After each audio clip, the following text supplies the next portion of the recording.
এই ভিডিওটা ছিল বৃহস্পতিবার দিনের ভিডিও। এই বৃহস্পতিবার না, তার আগের বৃহস্পতিবার দিনের ভিডিও ছিল, আপনাদের সঙ্গে সেটা এখন শেয়ার করব। সকালবেলা রাজা বাবাইকে বাসে উঠিয়ে দিয়ে আসার পথে আমি কি করেছি, দুব্বা, বেলপাতা, আম পাতা বৃহস্পতিবার জন্য প্রতি সপ্তাহে যে রুটিনটা থাকে সেটাই আমি মেনটেন করার চেষ্টা করি। আর ঘরে একবার যদি ঢুকে পড়ি, ওই দিন রাজার বাবা আগের দিন নিয়ে আসে, তা না হলে পরের দিন আমি গিয়ে নিয়ে আসি, ওই একই সঙ্গে নিয়ে আসি, তা না হলে আর বেরোনোটা সম্ভব হয় না ঘর থেকে। এই যে আগের দিন ভেবে রেখেছি বৃহস্পতিবারে কি করব, ঠাকুরঘরটা আমি ডিপ ক্লিনিং করব মাঝামাঝি, আর তো করতে পারবো না, বৃহস্পতিবার ছাড়া হয় না, যেহেতু রাম ঠাকুরের দীক্ষা নিয়েছি, তো সেই জন্য বৃহস্পতিবারে কিন্তু আমরা মন্দির পরিষ্কার করতে পারি। অম্বুবাচী যাওয়ার সঙ্গে সঙ্গে কিন্তু আমি করতে পারিনি, কাপড় চোপড় ধুতে পারিনি। তো কি করেছি, যেহেতু বৃহস্পতিবারে আমার এত বড় একটা কাজ থাকবে, পূজা ক্লিনিং একই সঙ্গে থাকবে, তো আগের দিন আমি মোটামুটি ঘর টর গুছিয়ে সমস্ত মুছামাছি সমস্ত কিছু করে নিয়েছি।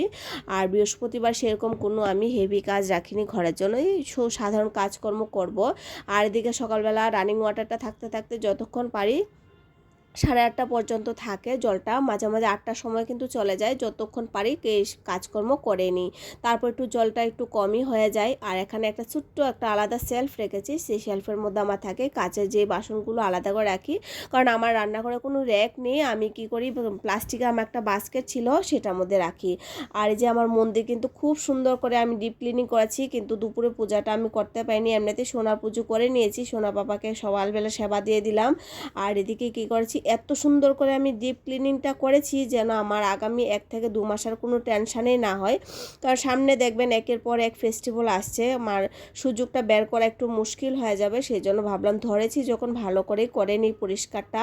আর এই পুটলির মধ্যে হয়েছে, আমি ভালো করে দেখাচ্ছি, আমার এত ভালো লাগছে না পুটলিটা যখন বেঁধেছি, আমার সোনা বাবার কাপড় চোপড় মন্দিরের সমস্ত কাপড় এটার মধ্যে রেখে আমি একই সঙ্গে মনে হচ্ছে না লন্ড্রিতে যাবে, কিন্তু আমার হাতে এইগুলো আসবে, পিঙ্কি লন্ড্রিতে আসবে ধোয়ার জন্য এগুলো। আর এদিকে গত বছর আসনটা আমরা বানিয়েছিলাম সেই লেসগুলো দিয়ে, এখন লেসগুলো ধুয়ে দেব।